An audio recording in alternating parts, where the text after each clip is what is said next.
Las opiniones vertidas en este programa son de exclusiva responsabilidad de quienes las emiten y no representan necesariamente el pensamiento de Radio Universidad de Chile.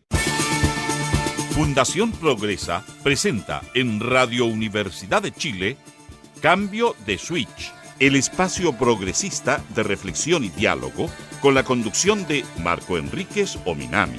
Cambio de Switch, el programa radial menos neutral de Chile. Muy buenas noches a todas y a todos. Habla Patricia Morales, directora ejecutiva de Fundación Progresa. Esta noche vamos a tener dos invitados de lujo, Gonzalo Marner y Guido Camus, para hablar de la tragedia de Francia, cuáles son los desafíos respecto al denominado Estado Islámico y qué es lo que se viene en materia de política exterior. Pero antes de empezar el programa, quiero invitarlos a todos a opinar a través de nuestras redes, en particular en @Cambio de Switch, y también saludar a todas las redes y las radios en regiones que nos transmiten, como por ejemplo Radio Los Muermos. También ahora vamos primero a ir a un tema de Coldplay que se llama Viva la Vida.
Estamos aquí de regreso en Cambio de Switch junto a nuestro primer invitado, Guido Camus, que es analista político, periodista, también director de Agoramundo, acá compañero de esta radio también. Guido, muy buenas noches, ¿cómo estás? Muy bien, Pati, un gusto. Muchas gracias por la invitación. Un placer acompañarlos en esta edición de Cambio de Switch.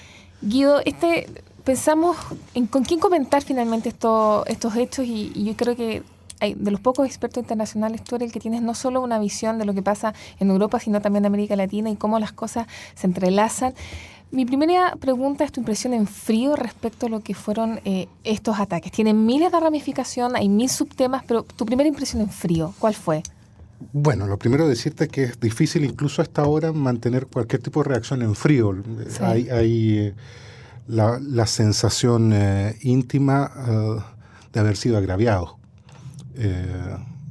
De que hemos sido agraviados, de que este plural se extiende de manera muy, muy notoria, y no solamente a propósito de los acontecimientos del viernes pasado en París, que con todo lo trágico, con todo lo impactante que han resultado, y con todos los simbolismos que están cruzados, ¿no?, a propósito de que irrumpen en el corazón, bueno, ni más ni menos que de aquel lugar donde emergió para gran parte del mundo y particularmente para nosotros los latinoamericanos la noción de que había una forma distinta de construir sociedades más justas, más emancipadas.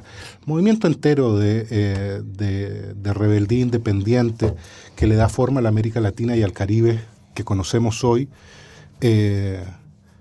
alimentó su voluntad de cambio y de transformación justamente de las premisas con las cuales los franceses construyeron la revolución.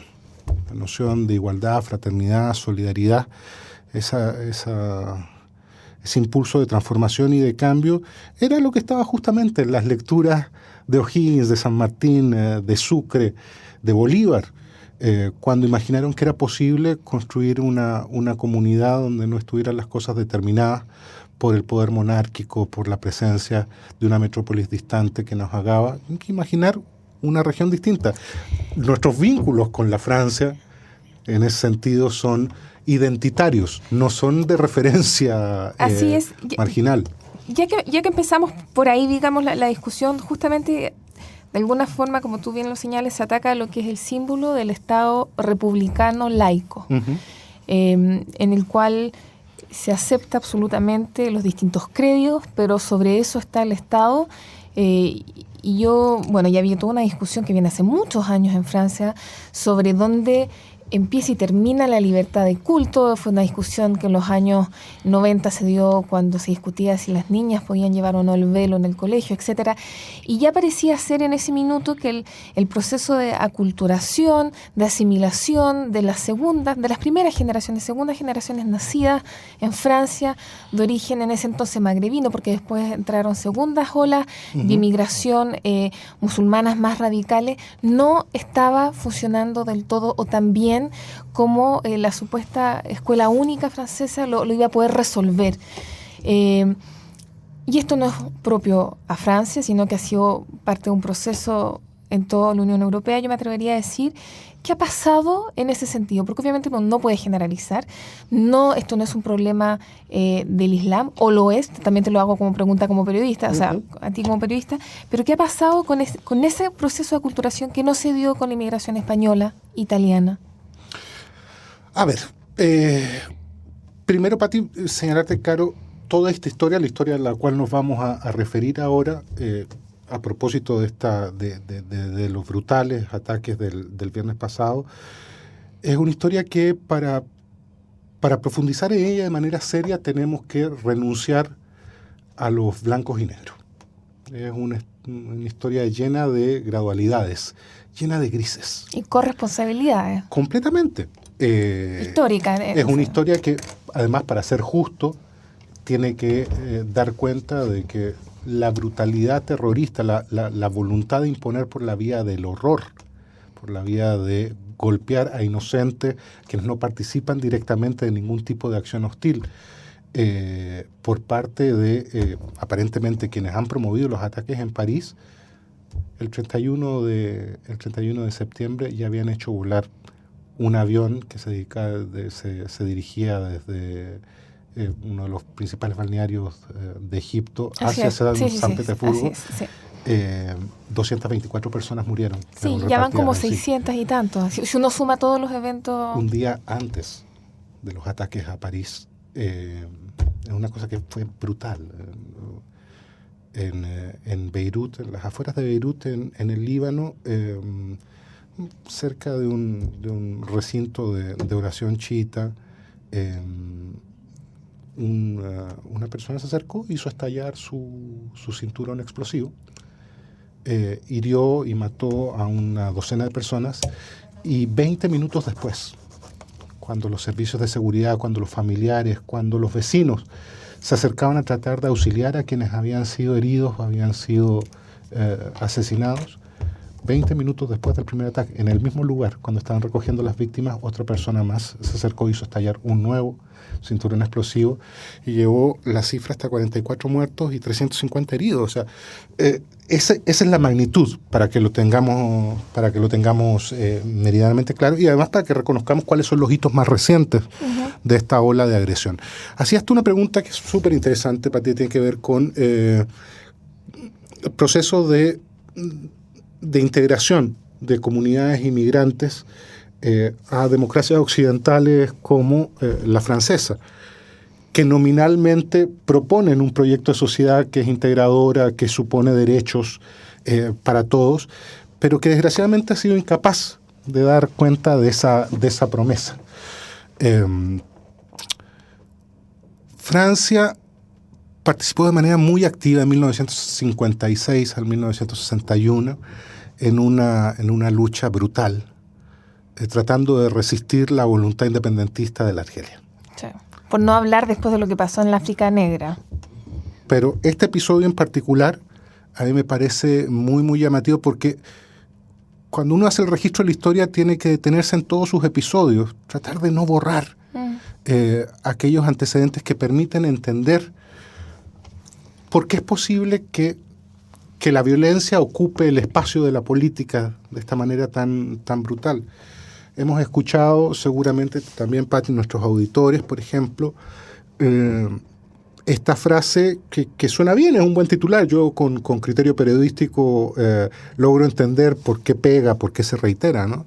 Francia ha sido golpeado por el peor golpe homicida desde la Segunda Guerra Mundial. No habían sufrido los franceses un ataque de esta naturaleza y con esta envergadura de víctimas desde la salida de las tropas nazis.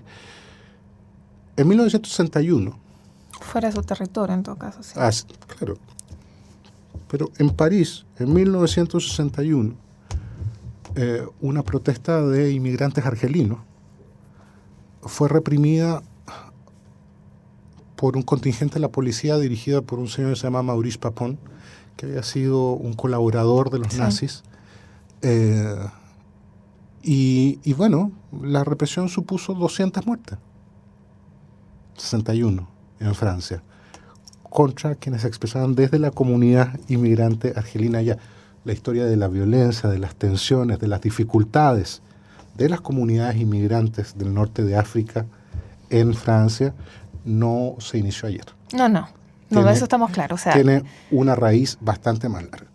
Y por otro lado, claro, lo que nos encontramos, quienes han tenido la oportunidad de viajar, de conocer, por ejemplo, estas capitales europeas, Bruselas, Francia, Londres, nos encontramos con que estos inmigrantes se ubican particularmente en suburbios de alta marginalidad, cuya calidad de vida, cuya oferta de servicios, cuyas tasas de desempleo, los ubican básicamente en un mundo aparte, en un mundo diferente.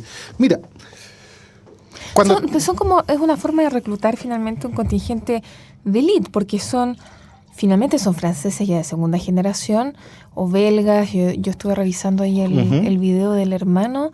Hay dos hermanos que que están sospechados de haber participado en estos actos terroristas, uno de los cuales simuló y el otro que está en la fuga, que vivían en Molenbeek, que era este barrio, que es un barrio muy oscuro, por decirlo menos, de Bruselas. O sea, uno puede vivir perfectamente y nunca ir a Molenbeek, de esos barrios en el cual uno se quiere meter. Pero él trabajaba en la comuna de Molenbeek y decía que, y es un tipo completamente belga, si tú quieres, pero que tiene esta doble... Una suerte enorme, porque tú sabes que la tasa de desempleo en Molenbeek es 3 veces la tasa de desempleo en el resto de la ciudad. De 35% para los jóvenes, es brutal. La oferta de servicios educativos es 1/4 de la de otros barrios análogos que están simplemente a unas cuadras. Y probablemente no van a encontrar trabajo tampoco. Entonces, claro, es como este contingente de élite que se encuentra el Estado Islámico para hacer esta guerra. Sí, Pati, pero a ver, yo tengo la impresión de que este episodio hay que analizarlo desde el tamiz de 3 clivajes que además se cruzan. El clivaje de la herencia de una geopolítica imperial que configuró... No resuelta hasta la fecha, que configuró un Medio Oriente completamente artificial. O sea, aquí en 1916 un señor Six y un señor Picot, ¿no? Representante de los imperios británicos y de Francia en ese momento, se sientan y sobre una hoja de papel, como podemos estar nosotros ahora sentados, dicen, mira, vamos a dividir el Medio Oriente, en virtud de que vamos a ganar la Primera Guerra Mundial y que el Imperio Otomano tuvo la mala ocurrencia de ponerse al otro lado de la trinchera. Una vez que ganemos, vamos a repartirnos el Medio Oriente, la zona de influencia otomana en el Medio Oriente, de la siguiente manera. Lo dividieron en 5 zonas de influencia, incorporaron en un primer momento al Imperio Ruso a esta discusión. Claro, el Imperio Ruso se desmoronó en la mitad de todo esto. Así se configura, o sea, cuando hoy nos encontramos, ¿no? ¿Dónde está ISIS en estos momentos? Finalmente configurando un califato, una zona rara, extraña, una reconfiguración de la frontera entre el norte de Irak y el norte de Siria. O sea, ¿qué son Irak? ¿Qué son Siria? Bueno, al momento de repartirse el mundo, estos señores pusieron... Sí.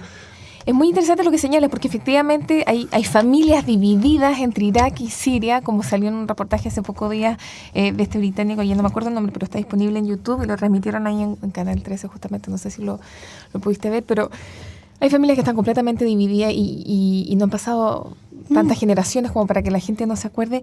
Ahora, ¿qué pasa con el financiamiento del Estado Islámico? Porque lo que sí sabemos es que hoy en día ellos deben manejar aproximadamente 20 o 30 pozos petroleros, venden petróleo a precios mucho más convenientes. O sea, obviamente existe un financiamiento que les permite subsistir, si no a esta altura sería... Sí, pero esa es la ilusión de que han logrado autogestionarse y de que además tienen... O lo financian otros países. Te insisto, esto tiene que pasar por 3 tamices. Uno, reconocer cuáles han sido los efectos de lo que fue una geopolítica impuesta, una geopolítica imperial que configuró una realidad absolutamente atípica en lo que es el Medio Oriente. El segundo tamiz por el cual hay que cruzarlo es la violencia sectaria y se conectan. Te digo, claro, si tú pones unas rayas artificiales para configurar tus propias zonas de influencia, te da lo mismo si dentro de uno de esos cuadritos o dentro de una de esas rayas en realidad lo que tienes es una comunidad nacional que no tiene conciencia de comunidad nacional y que está integrada, como en el caso de Irak, por una fuerte zona kurda en el norte, una presencia mayoritariamente sunita en el resto del país y una presencia, mayoritariamente chiita en el resto del país y pequeños bolsones de presencia sunita. Te da lo mismo. Tú lo que quieres es asegurar el acceso transiberiano a las fronteras de Moscú. Entonces te digo, tienes el problema de la herencia geopolítica, la violencia sectaria, y yo creo de manera muy, muy sustantiva, lo que está en el fermento, la posibilidad de que tenga un reclutamiento tan efectivo, la evidencia de la desigualdad. Muy buenas noches. Sí, aprovechamos de darle las buenas noches, la bienvenida a Gonzalo Marner, economista que se acaba de sumar. Gonzalo, estamos hablando de lo que ha pasado en Francia y justamente Guido Camus nos estaba hablando de estos 3 elementos que a su juicio permiten abordar la problemática de lo que está pasando hoy en día en Medio Oriente, que tiene que ver con la geopolítica, cómo se dibuja, se redistribuyen estos países a puertas de la Primera Guerra Mundial, luego la violencia sectaria y la desigualdad. Respecto a la violencia sectaria, yo quería conocer tu opinión respecto al asunto religioso. Esto es un tema más político o es realmente un tema religioso? El gran califa del Estado Islámico, o sea, ¿es un tema realmente del Islam esto? Uy, uy, uy. Bienvenido, Gonzalo. Muchas gracias. A ver, uno puede tener distintas interpretaciones sobre este asunto. Te lo pregunto de otra manera. Uno podría preguntarse legítimamente si en el Islam existe la posibilidad de que conviva un Estado no islámico con una religión islámica en el mismo país saludablemente, o si realmente el Islam, en su interpretación más dura, exige que el Estado también sea un Estado religioso. Y eso choque directamente con lo que son las culturas occidentales. Yo creo que no es un monopolio del Islam su variante teocrática. En la Iglesia Católica, hace no mucho tiempo atrás, existió el obispo Lefebvre, que sostenía, estamos hablando, esto fue un cisma de la Iglesia Católica que ocurrió en los años 80. O sea, no estamos hablando de hace 5 siglos, en fin. El obispo Lefebvre sostenía que, yo lo escuché personalmente en un programa de televisión y me impresionó mucho, él sostenía que el decálogo, o sea, los 10 mandamientos, debían presidir las conductas de los gobiernos. La teocracia no es otra cosa que la idea de que deben gobernarse los países, las naciones, de acuerdo al mandato religioso. Entonces, en el caso del islamismo, del integrismo islámico, es la sharia, es el mandato religioso que debe presidir la conducta de los estados. Entonces, yo no quisiera que fuéramos injustos con la religión islámica, que es una de las 3 religiones del libro. Las otras son, como sabemos, el judaísmo, el cristianismo y el islam. Religiones reveladas, de revelación. Del libro, diría yo. Yo de revelaciones entiendo poco, del libro un poco más. Se supone que son las 3 religiones. Claro. Y en este sentido, hay un islam no teocrático, como hay un cristianismo no teocrático. Y en este plano, muy concretamente, a ver, Francia tiene 5 millones de musulmanes. Hay 1.400 millones de musulmanes en el mundo. Y son muy pocos los que, profesando la religión islámica o musulmana, reivindican que el Estado debe comportarse de un modo tal de simplemente subordinarse a lo que está escrito, lo que ellos entienden que es la palabra sagrada, en este caso la sharia, la regla de conducta en la sociedad. Ahora, dicho esto, yo creo que las sociedades occidentales modernas crean dificultades de identidad. Hay una proporción de la población de los más jóvenes que manifiestamente son un caldo de cultivo para las posiciones extremas y para las violencias. Entonces no exculpemos al resto de las sociedades occidentales. En Estados Unidos vemos cada tanto Absolutamente, que hay sí. personas, ¿verdad?, que ejercen violencia las más de las veces inexplicables, con un sistema en donde además cada cual puede comprar armas como quiera, en donde se producen masacres en colegios, en entidades de distintas índoles. Entonces, yo creo que no hay que ser injustos ni con el tema de la teocracia ni con el tema de las violencias en materia del Islam. Ahora, sí hay que reconocer que cualquier interpretación literal del Islam, como la hay a su vez del judaísmo, hay corrientes religiosas en Israel que sostienen que la Biblia es inspiración, en este caso, por supuesto, la Torá, la Biblia, no el Nuevo Testamento, sino que el Antiguo Testamento es palabra directa de Dios, y ningún judío, incluyendo los que gobiernan, deben apartarse de esa palabra. Hay católicos integristas y hay también entonces musulmanes integristas, pero en este caso muy específico. Convengamos que hay una juventud que tiene en Europa, en Francia en particular, cuestiones de identidad pendientes. Esas cuestiones de identidad tienen que ver con que a veces son segunda, tercera, eventualmente cuarta generación de personas que vienen de África del Norte, Medio Oriente, África subsahariana y que profesan la religión islámica. Esas personas se encuentran con muchas veces crisis de identidad, una proporción de ellas, y encuentran entonces una oferta que viene de este integrismo que tiene la siguiente característica.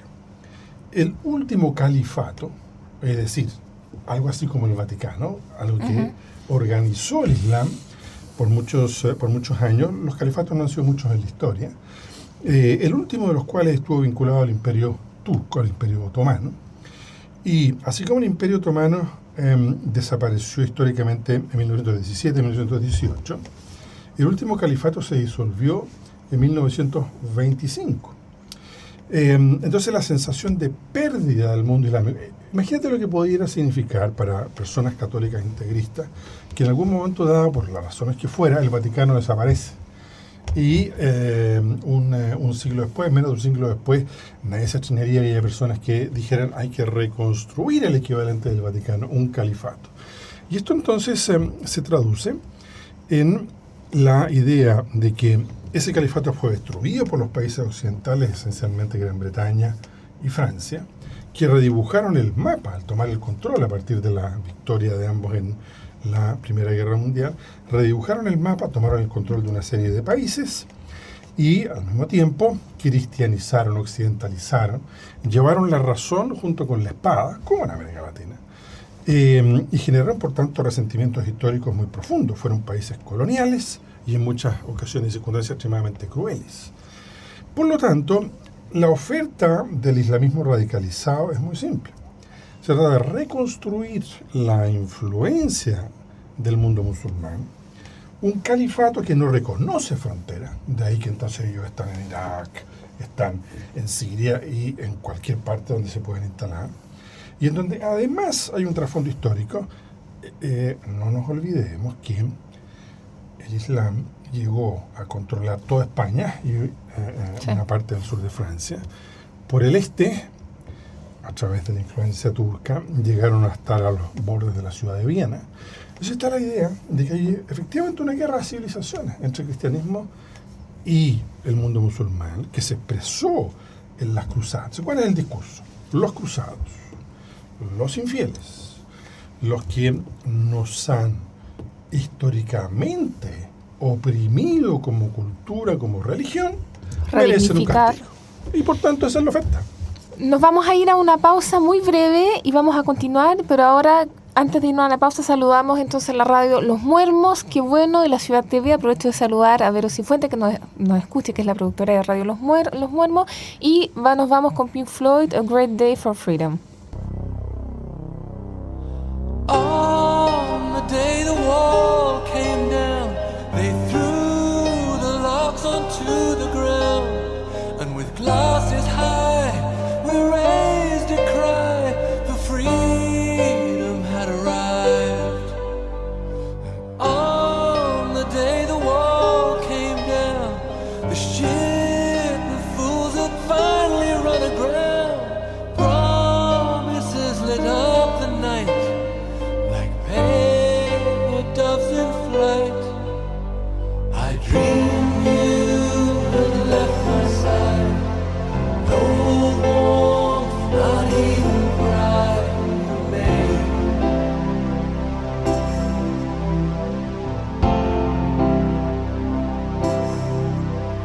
And even though you needed me, it was clear that I could not do a thing for you.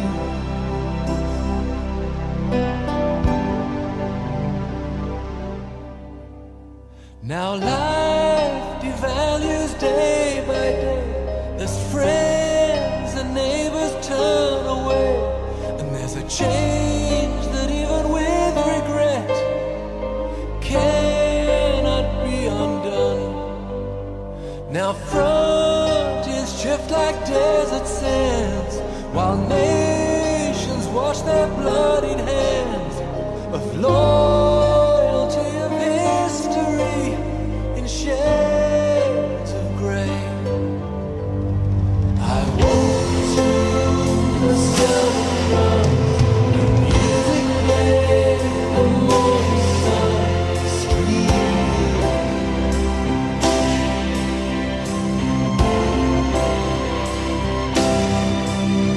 I turned and I looked at you.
Buenas noches, estamos aquí de regreso en Cambio de Switch para hablar justamente de relaciones internacionales y primero que nada de lo que ha pasado en Francia. Estamos con nuestros dos invitados, Gonzalo Marner y Guido Camus. Gonzalo, estamos hablando, bueno, de cómo se repartió el antiguo Imperio Otomán, del problema de aculturación, que también hablamos en el inicio de este programa con Guido. Yo quisiera saber tu opinión respecto a lo que ha sido la reacción inicial de Francia, es decir, una reacción de guerra, de ofensiva. De manera general, uno suele escuchar que evidentemente Hollande está recogiendo el malestar o la sensación o la opinión general de los franceses, pero hay algunos críticos que han dicho esto no es la forma, esto no va a funcionar, una guerra tal como ha sido planteada hasta ahora por François Hollande. Yo creo que en este sentido la reacción del gobierno francés ha sido más bien moderada. No encuentro que haya sido... Acuérdate que Bush hijo a las pocas semanas invadió Afganistán.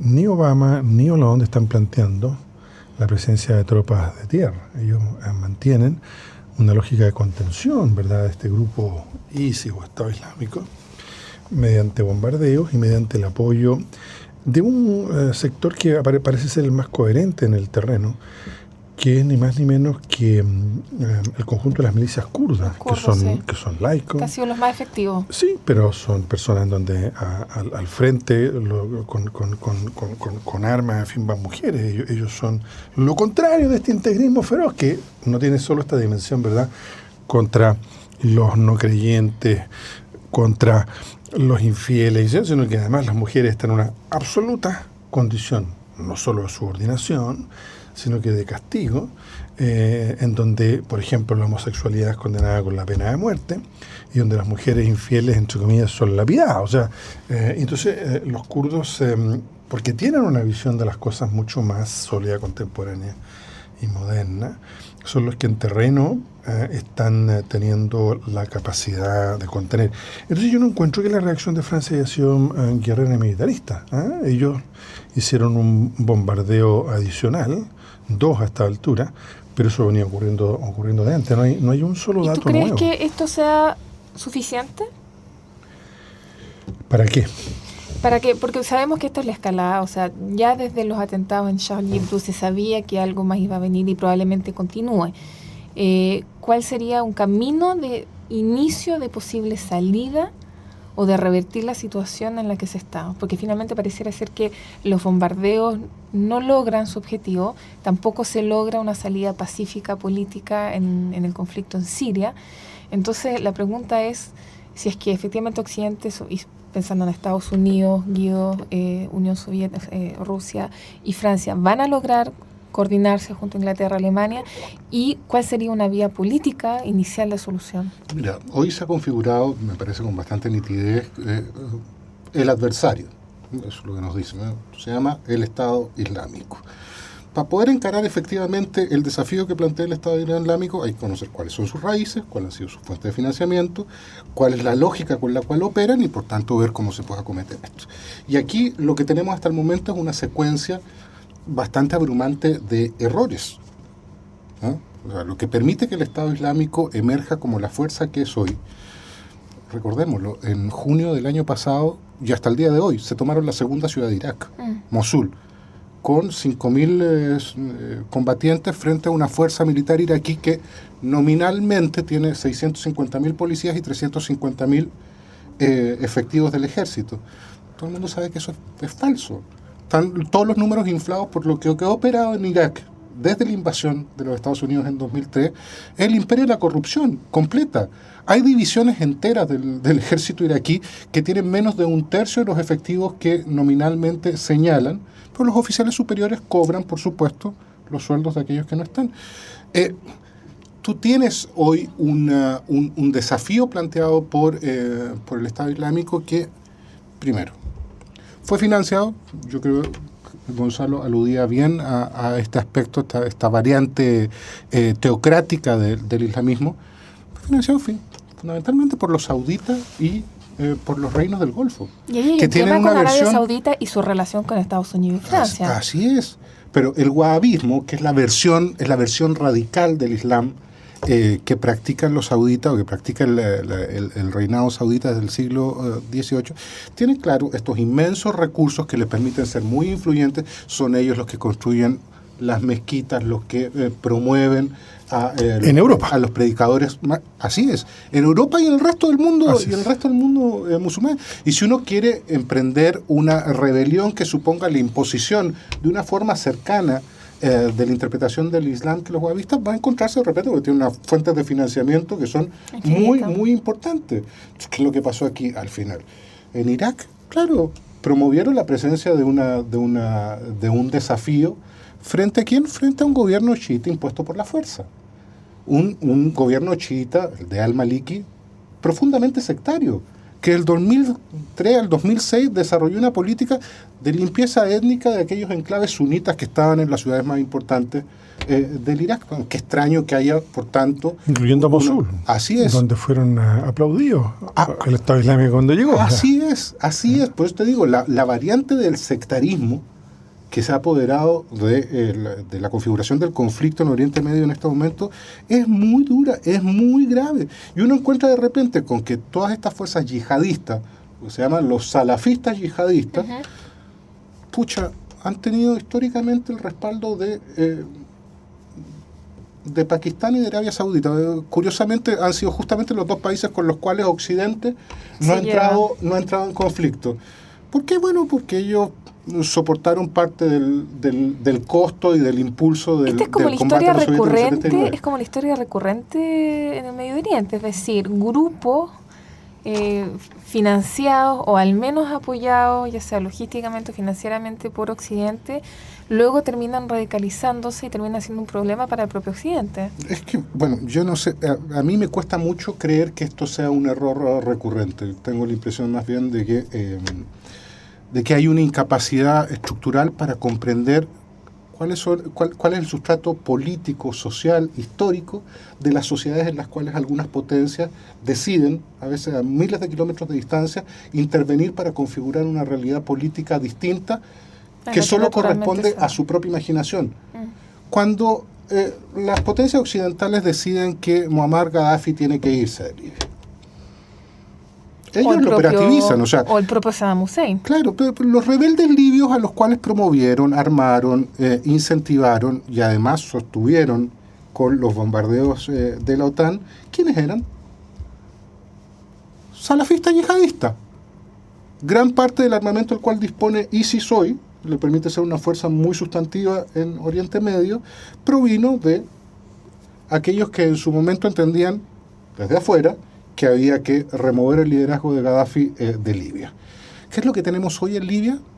Después de 4 años, el caos más completo, el imperio absoluto de estas brigadas que imponen su ley a la fuerza. Pero la historia nos muestra que ese análisis, que en realidad los historiadores lo hacen recurrentemente, no se lo hace Estados Unidos, tampoco se lo hace la Unión Europea cuando le toca hacérselo. Entonces, ¿qué queda para los próximos 2 años? Yo creo que hay un antes y un después aquí, Patricia. No fue Obama, no fue Hollande los que invadieron Irak.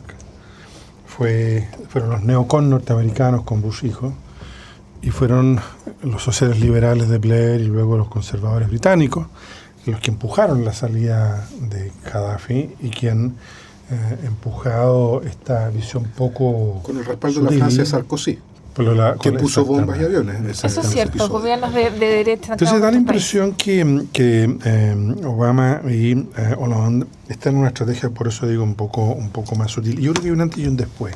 Y hay una cuestión esencial. Hoy por hoy se consagró el acuerdo con los rusos, con Putin. Ese es un acuerdo en donde, como muy bien decía Guido, hay la identificación por primera vez en décadas de un enemigo común. Porque todo es un juego entre potencias. No, olvidemos que hay un poquito de petróleo por la zona, digamos, y una situación estratégica un tanto importante. Está Israel también, en fin. De modo tal que hay un acuerdo que puede ser lo que cambie las circunstancias entre norteamericanos, franceses y en general europeos, diría yo, y también los rusos. Porque hasta aquí los rusos apoyaban a Assad en Siria. El conjunto de las configuraciones, ¿verdad?, iraquíes, como bien dice Guido, no hacían otra cosa que fortalecer la gran separación del Islam, porque esa es la verdadera separación. Uh-huh. La otra son estas ultra minorías violentas, desencajadas. En Francia, esta gente que termina haciéndose estallar, fueron muchos de ellos pequeños delincuentes, son marginales. Sí, pero sí, donde la cuestión es muy seria es la separación del mundo islámico entre sunitas y chiitas, concretamente entre Arabia Saudita e Irán. Y todo el juego de influencias entre Irán y Arabia Saudita encontró a las potencias occidentales jugando a esos juegos de alianza.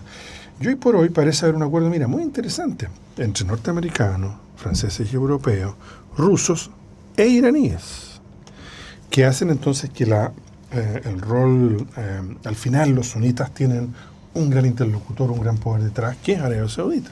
Entonces da la impresión de que por primera vez se va a conformar una coalición que va a terminar con esta excrescencia. Oye, esto no tiene más de 2 años. En 2 años, fíjate, el líder es una persona que formaba parte del laico y dominado por el partido Baas, ¿no es cierto?, que es un partido de denominación socialista laica.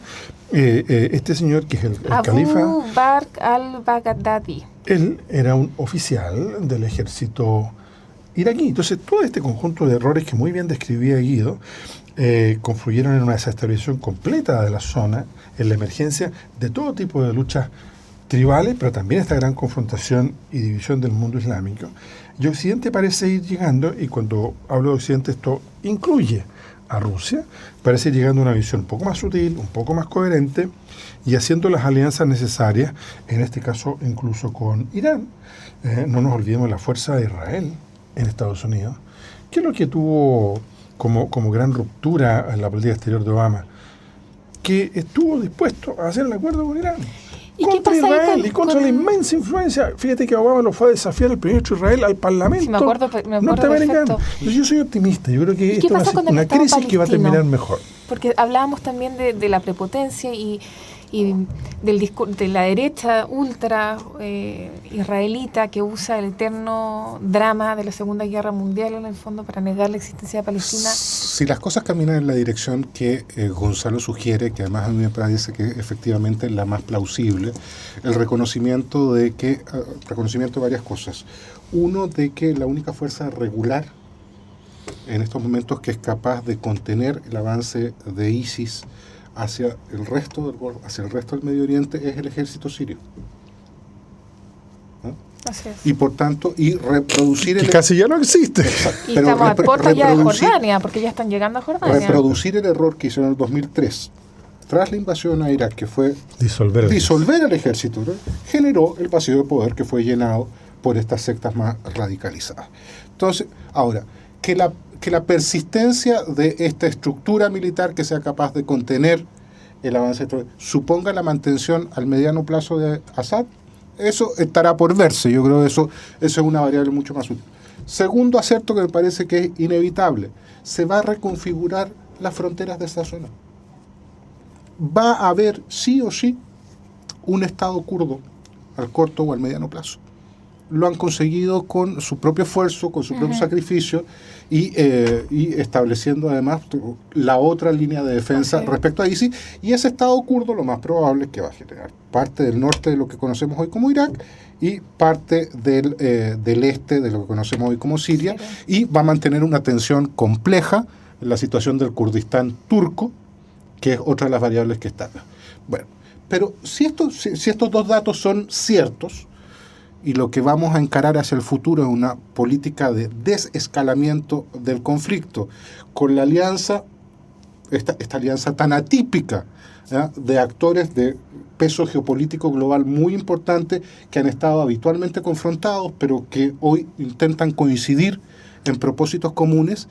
Yo creo que la situación palestina encara un horizonte más auspicioso. Así es. Más auspicioso. La lógica que usan los actores radicales de todos estos conflictos, que era ponerse al servicio de los intereses de una u otra de las potencias extrarregionales para tratar de ganar posiciones de interés propio, empieza a ser más difícil, empieza a ser más estrecho. Si uno no puede recurrir entonces de manera tan evidente al soporte al vecino, de las potencias islámicas relevantes, porque van a tener una supervisión mucho más aguda del resto de las potencias extrarregionales, entonces ya no es tan sencillo acudir a resoluciones de fuerza por ninguno de los actores del Medio Oriente. Eso incluye también Israel y, por cierto, la posición a los sectores más radicales del pueblo palestino, de la representación política palestina, que todavía no han estado dispuestas a acoger la noción de que dos estados deben coexistir pacíficamente en este entorno. Al final, por terrible que sea, por salvaje que sean estos años que hemos pasado, mi impresión es que si se concurre a un esfuerzo con una alianza tan atípica como la que estamos conociendo durante estas jornadas para encarar el desafío principal de la zona, que es ISIS, creo que se generan mejores condiciones para una resolución al mediano plazo de la situación palestina-israelí. Yo quisiera, en ese sentido, colgarme a lo que dice Guido, Patricia, para recalcar lo siguiente. Creo que en Chile no hemos tenido suficiente análisis de la importancia. Justamente los quería traer ahora. Claro, de la importancia que tuvo el acuerdo respecto a la desnuclearización militar de Irán. Los que concurrieron a ese acuerdo son los norteamericanos, los europeos y los rusos. Exactamente la configuración que hay hoy día y que va a tener que, desde luego, manejar la situación Siria, Irak y este famoso Estado Islámico. Van a tener que imponerse a los turcos a propósito de la cuestión kurda e imponerse a Israel a propósito de la cuestión palestina. Lo único que ordena una zona que es un polvorín, como sabemos, ¿verdad?, desde la Segunda Guerra Mundial, es el control de civilizaciones. Lo de Irán tiene una gigantesca importancia, ¿no?, por el tipo de situación que se produjo ahí, y sobre todo porque Irán es un país extremadamente importante en la zona. Y entonces uno puede ser optimista que este ordenamiento de las potencias extrarregionales, como dice Guido, que empiezan a estar dispuestas a actuar en conjunto para generar un cuadro de acuerdo que seguramente tomará, en el caso de lo que no es Arabia Saudita e Irán, alguna fórmula árabe confederada, porque no hay otra solución, digamos. Hoy día en Irak la autonomía kurda es muy fuerte. La autonomía sunita fue ocupada, ¿no es cierto?, por ISIS. Los chiitas dominan el resto del país y dominan el gobierno. Eso no tiene otra solución que alguna fórmula confederada de convivencia de religiones, que no sea otra cosa que, a su vez, el símil de los dos estados en Palestina. Hacia allá va esa zona que solo puede consagrar una mayor estabilización con la continuidad del esfuerzo diplomático, pero también militar, de estas tres potencias. Pasando a Chile, a la región, nos queda muy poco tiempo antes de cerrar el programa, pero quisiera escucharlo muy brevemente, porque no tengo la suerte siempre de tener a los dos acá juntos, sobre lo que significa para Chile el desafío de que Perú haya creado esta nueva comuna, en la cual se incorpora el famoso triángulo terrestre que Chile reclama como propio. ¿Les parece que la actitud que ha tomado Cancillería es la correcta?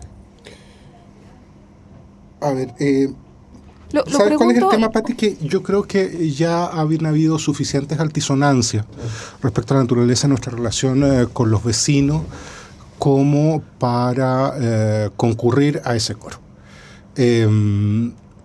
Es cierto, tenemos una situación tensa que, entre otras cosas, da cuenta del fracaso de la diplomacia chilena durante ya un largo tiempo. Yo esto no lo establezco a propósito de administraciones o gobiernos específicos.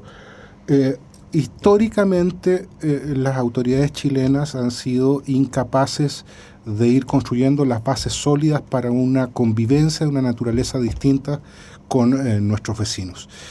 cada vez que se nos expresa la reivindicación de intereses distintos a los nuestros, que pueden ser legítimos o no. Nosotros vamos a sostener siempre la defensa del interés nacional en primer lugar, pero podemos entender que otra gente se ponga en una disposición distinta. Lo que pasa es que la forma de abordar esa discusión me parece a mí que ha sido insuficiente, que recurre con mucha facilidad a los resabios de patrioterismo y de llamado al clarín,